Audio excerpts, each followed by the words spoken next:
Imagine a landscape where the earth itself seems to be gasping for air.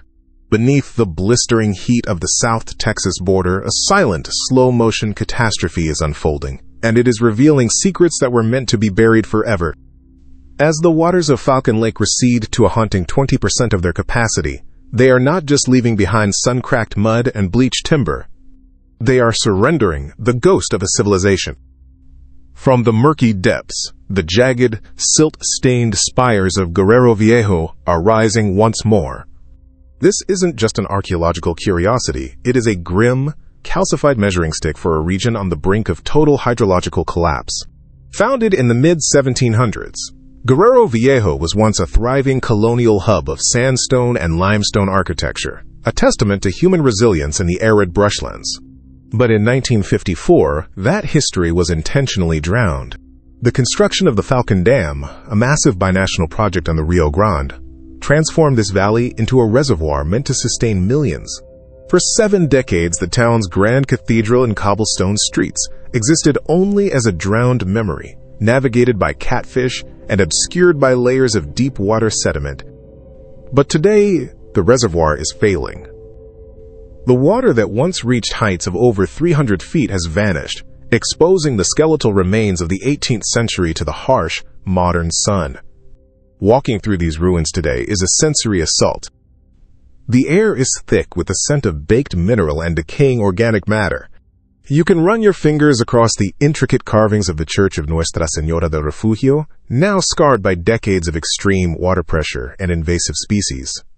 This lake was designed to hold over 2.5 million acre-feet of water, a staggering volume meant to safeguard the lives of 500,000 people across Zapata County and the Mexican state of Tamaulipas. Now, that safety net has been shredded.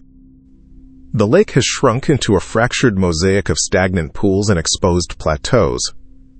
While tourists might marvel at the reappearance of a lost city, the local residents see something much more terrifying. To them, every inch of limestone that emerges from the abyss is an inch of life-sustaining water that has been reclaimed by the sky.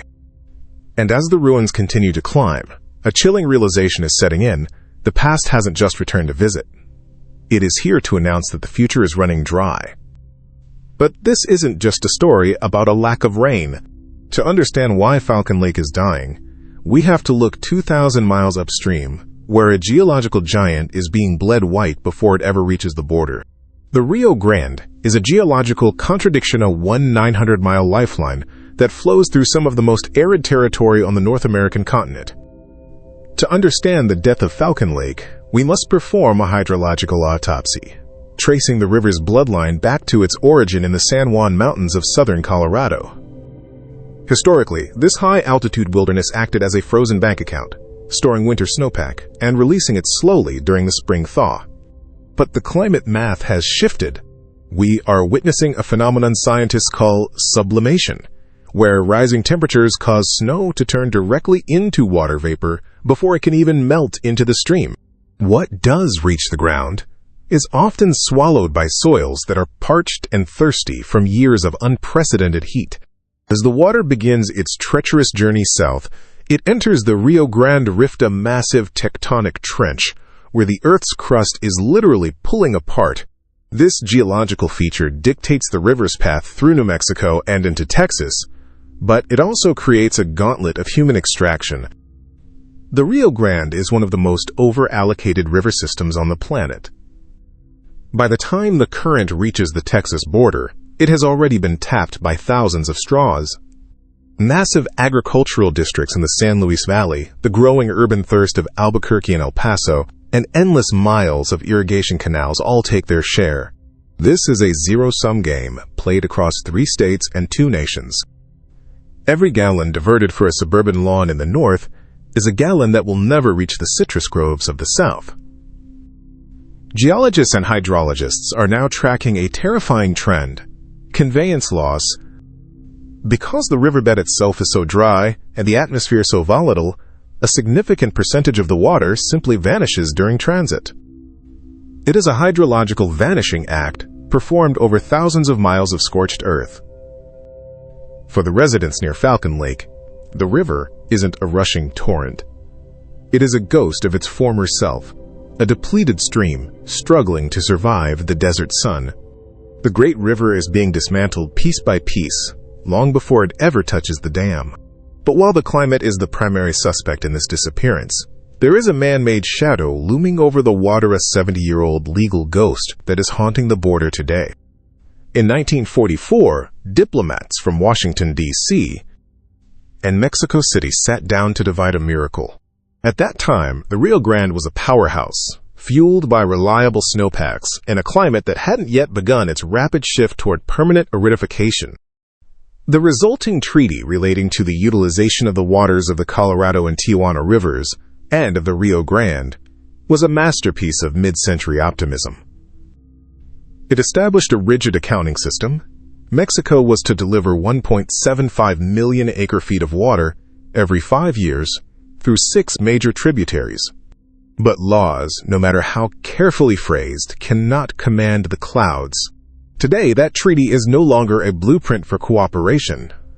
It has become a legal cage, trapping both nations in a cycle of debt and desperation. For years, Mexico has struggled with a staggering hydrological deficit, owing the United States over 700,000 acre-feet of water. In the spring of 2026, the diplomatic tension reached a boiling point, leading to a historic guaranteed annual delivery agreement designed to stabilize the border's water security. Yet, even with these high-level signatures, the gap between paper water and actual flow remains immense. Upstream in Mexico, farmers face their own existential threats, leading to explosive geopolitical friction. When the well runs dry, the first thing to evaporate is diplomacy. The International Boundary and Water Commission, the body tasked with policing this agreement, finds itself acting as a record keeper for a crisis where the rules of physics are beginning to override the rules of law. The fundamental flaw of the 1944 treaty is its static nature. It was written for a world of half a century ago, failing to account for the new normal of the 21st century. Explosive population growth and an atmosphere that is becoming more efficient at stealing water every year. We are trying to manage a modern ecological catastrophe with a vintage paper map. As the diplomatic bickering continues in air-conditioned offices, the physical reality on the ground remains unchanged. The lake continues to bleed, and as of late April 2026, the reservoir sits at a precarious 21% capacity. For the people whose entire lives are rooted in the soil of the Rio Grande Valley, this legal stalemate is translating into a very real, very terminal threat. Because as the water debt grows, the literal roots of the region's economy are beginning to wither. The lower Rio Grande Valley has long been heralded as the Magic Valley, a subtropical oasis carved out of the thorny brush of South Texas. It is a place where the soil is rich with deltaic silt, and the sun provides a year-round growing season. But this emerald ribbon of citrus groves and sugarcane fields is currently undergoing a violent transformation. In the botanical world, there is a terrifying threshold known as the permanent wilting point. This is the biological point of no return, when the moisture in the soil drops so low that the osmotic pressure within a plant's roots can no longer overcome the molecular tension of the parched earth. The plant begins to essentially consume itself. For the legendary Texas ruby red grapefruit trees, this is a slow-motion death sentence. When a tree reaches this threshold, the xylomate's internal vascular plumbing undergoes a process called cavitation. Microscopic air bubbles form within the sap, snapping the hydraulic chain that pulls water from the deep roots to the high canopy. Once these vessels are blocked by air, the damage is irreversible. A citrus grove isn't like a field of corn or cotton. You cannot simply replant next season and hope for better luck. These trees represent 2 decades of careful maturation and millions of dollars in capital investment. When the water stops flowing from Falcon Lake, 20 years of biological history are erased in a single, brutal summer. We aren't just looking at a lost harvest. We are witnessing the liquidation of an entire regional heritage. The economic fallout is radiating outward like a seismic wave. As the groves turn to gray, brittle skeletons, the machinery of the valley grinds to a halt. The packing houses, where millions of pounds of produce are sorted for global export, have fallen silent. The trucking fleets that normally clog the border highways are now idling in dirt lots. This instability has caught the eye of global financial watchdogs. Rating agencies like Moody's have begun to downgrade the creditworthiness of border municipalities, citing water-stressed revenue streams. A city that cannot guarantee a running tap is a city that cannot secure a bond for its future. We are seeing the birth of a new kind of ghost town, one that isn't submerged underwater, but one that is being strangled by the total lack of it. And yet, as the farmers watch their livelihoods crumble into the dust, an even more relentless thief is at work high above them, turning the very atmosphere into a weapon. To truly grasp the scale of this disaster, we must look beyond the simple lack of rain and confront an invisible predator, the vapor pressure deficit, or VPD. In the complex physics of hydrology, VPD is the difference between the amount of moisture the air currently holds and the amount it could hold when fully saturated. As the relentless South Texas sun hammers the exposed surface of Falcon Lake, the air temperature skyrockets. According to the Clausius-Clapeyron relation, for every 1 degree Celsius of warming, the atmosphere's capacity to hold water vapor increases by approximately 7%. This creates what scientists call a thirsty atmosphere vacuum-like force that pulls moisture directly from the lake's surface with terrifying efficiency. In the desert heat, the atmosphere becomes a glutton. The math of this molecular theft is staggering. On an average year, the intense solar radiation and high winds of the border region cause the lake to lose between 5 and 7 vertical feet of water to evaporation alone. To put that in perspective, imagine a 7-story building submerged in the lake. In just 12 months, the sky would swallow enough water to expose the roof. This isn't just a loss of volume. It's a concentration of catastrophe. As the water evaporates, the remaining pool becomes more saline, stressing the local aquatic ecosystem and making the remaining supply significantly harder and more expensive to treat for human consumption. We often think of drought as a failure of the clouds to provide, but in reality, it is often a success of the atmosphere in taking. Even if a major tropical storm were to stall over the region today, much of that moisture would be intercepted by the parched soils and the greedy air before it ever reached the reservoir. We are trapped in a feedback loop where the heat creates more evaporation, which in turn dries the landscape, leading to even higher local temperatures. It is a self-sustaining engine of desiccation. The lake is essentially bleeding into the sky, and there is no tourniquet in sight. While the natural world works at this relentless microscopic pace, the human response is struggling to keep up with the sheer speed of the decline. We are now racing toward a point where the engineering of the past and the technology of the future are about to collide in a catastrophic gap of time, a window of months, where the taps might simply run dry. As the waterline of Falcon Lake retreats, it is exposing a terrifying structural vulnerability, the physical depth of the intake pipe. Most of the water infrastructure along the border was engineered for a different geological era, with pumps positioned to draw from a robust, deep reservoir. Now, as the surface level plunges, engineers are frantically extending pipes into the encroaching, desperate game of hydrological limbo, where the prize is survival. But there is a floor to this game, a point of no return, known in the industry as dead pool. This is the catastrophic elevation, where the water falls below the lowest possible intake, rendering the massive dam and its treatment plants into nothing more than monumental relics of concrete and dust. The collision between the speed of the drought and the speed of modern bureaucracy is reaching terminal velocity. While the Texas Water Development Board has fast-tracked major initiatives, including a regional desalination plant designed to process the brackish groundwater of the Gulf Coast infrastructure, is not a toggle switch. It is a slow, heavy process of steel and stone. A high-capacity desalination facility requires approximately 36 months for environmental review, procurement, and construction. Falcon Lake, at its current rate of depletion, may only have 12 to 18 months of functional capacity remaining. We are living in the infrastructure gap, a precarious chronological window, where the old system has failed and the new system simply does not yet exist. In Zapata County, local officials are pivoting to emergency well drilling, But this is a stopgap. The groundwater here is high in total dissolved solids, or TDS, requiring intensive reverse osmosis that local small-scale systems aren't equipped to manage.